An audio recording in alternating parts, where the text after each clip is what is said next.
বাংলাদেশের তৃষ্ণা যে গোলটা করলেন এবং যে বারবার অ্যাটাক করেছে বাংলাদেশ, এই আক্রমণের ফলে কিন্তু গোলটা হয়েছে। তবে ওই গোলটা শোধ হওয়ার পরে কিন্তু কোরিয়া কিন্তু খেলাটা ধরে ফেলেছে এবং কোরিয়া তারা কিন্তু বুঝে ফেলেছে বাংলাদেশের দুর্বলতার কোথায় এবং কাউন্টার অ্যাটাকে খুব দ্রুত তারা কিন্তু বক্সের ভেতর ঢুকেছে।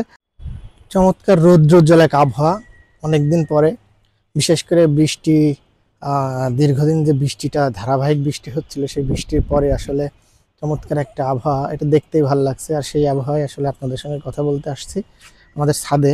ছাদটা অসাধারণ। আসলে আমি এখন যে কথাটা বলবো সেটা হচ্ছে নারী ফুটবল নিয়ে। আমাদের নারী ফুটবলাররা মানে এখন আর দক্ষিণ এশিয়ান লেভেলে খেলে না, তারা এখন আসলে এশিয়ান লেভেলে চলে গেছে।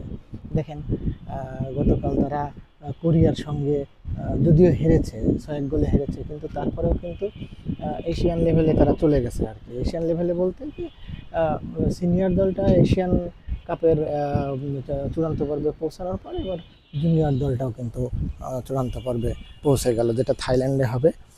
তো আমার যেটা বলার যে এই দলটা মানে এমন চমৎকার একটা দল, এটা মানে কিভাবে এই দলটা গড়ে উঠলো, এখন এই দলের শক্তিমত্তা কোথায়, এই দলের দুর্বলতা কোথায়, এইগুলো একটু আমি আসলে আলোচনা করতে চাই। আমার কাছে মনে হয় কি যে গতকাল কোরিয়ার ম্যাচটার কথাই যদি বলি আমি, যে কোরিয়ার ম্যাচটা কিন্তু বাংলাদেশ প্রথমার্ধে প্রথম 20-25 মিনিট আমি বলবো খুব ভালো খেলেছে এবং দুর্দান্ত খেলেছে, এবং আমি তো ভয় পাচ্ছিলাম যে কোরিয়ার সঙ্গে বাংলাদেশ আসলে শুরুতেই না গোল খেয়ে যায়, কিন্তু উল্টো কিন্তু কোরিয়ার জালে বাংলাদেশের তৃষ্ণা যে গোলটা করলেন এবং যে বারবার অ্যাটাক করেছে বাংলাদেশ, এই আক্রমণের ফলে কিন্তু গোলটা হয়েছে। তবে ওই গোলটা শোধ হওয়ার পরে কিন্তু কোরিয়া কিন্তু খেলাটা ধরে ফেলেছে এবং কোরিয়া তারা কিন্তু বুঝে ফেলেছে বাংলাদেশের দুর্বলতার কোথায় এবং কাউন্টার অ্যাটাকে খুব দ্রুত তারা কিন্তু বক্সের ভেতর ঢুকেছে।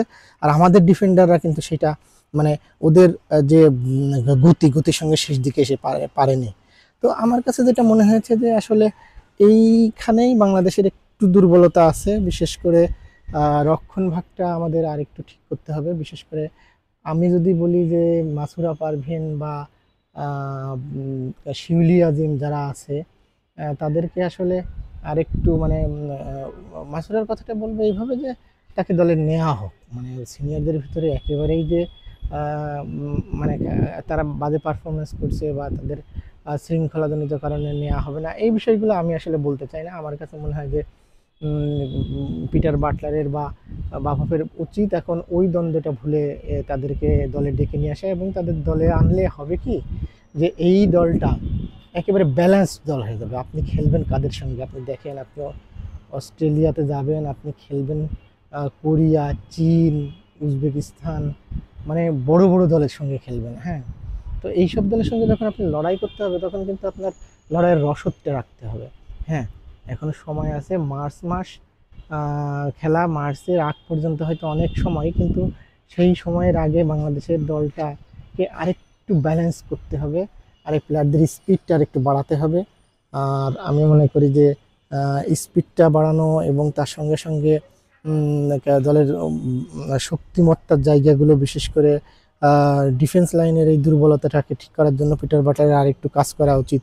এবং তার সঙ্গে সঙ্গে আর একটা বিষয় বলবো যে দলে কিন্তু পুষ্টির একটা ঘাটতি রয়ে গেছে, মানে এই দলের কিন্তু ফুটবলারদের আরেকটু খাওয়া দাওয়া করা উচিত বা আরও একটু ভালো মানের।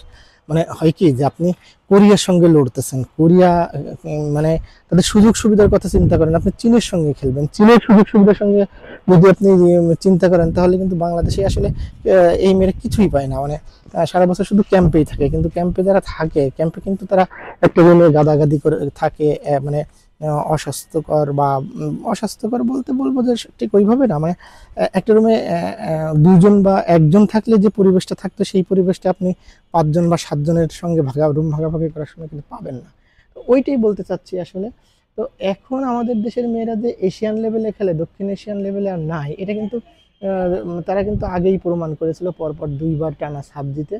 তো সেইটার প্রমাণের পর তারা বারবার বলতো যে আমরা এশিয়ান মঞ্চে খেলতে চাই, এশিয়ার বড় দলগুলোর সঙ্গে খেলতে চাই। দেখেন, এই বড় দলগুলোর সঙ্গে প্রতিপক্ষ হিসেবে পাওয়া না পাওয়ার একটা আক্ষেপ, এবং সেই আক্ষেপটা কিন্তু ধীরে ধীরে কিন্তু মিটে যাচ্ছে। কীভাবে? ফিফা উইন্ডোতে যে ম্যাচগুলো বাংলাদেশের পাওয়ার কথা, সেই ম্যাচগুলো বাংলাদেশ প্রতিপক্ষ হিসেবে কাদেরকে পেত? অনেক দুর্বল দল, অথবা অনেক সময় বাংলাদেশ কিন্তু এই ফিফা উইন্ডোতে কোনো খেলাই পেত না।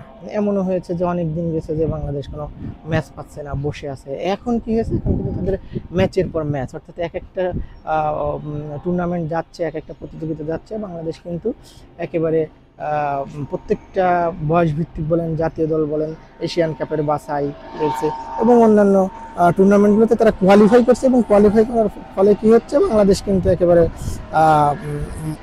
না চাইলেও এখন তাদের তো কোয়ালিফাই করা হয়ে গেছে, মানে তারা এখন খেলবে এবং চূড়ান্ত ওই টুর্নামেন্টে বা চূড়ান্ত প্রতিযোগিতায় ওঠার ফলে বাংলাদেশ কিন্তু এখন আসলে বলা লাগবে না, এখন অটোমেটিক্যালি তারা ওই ইয়েগুলো পেয়ে যাচ্ছে, মানে তারা এখন অটোমেটিক্যালি সেই এশিয়ান লেভেলের দলগুলোর সঙ্গে খেলার একটা সুযোগ পেয়ে যাচ্ছে এবং নিজেদেরকে আরও ঝালিয়ে নেওয়ার একটা সুযোগ তাদের থাকছে।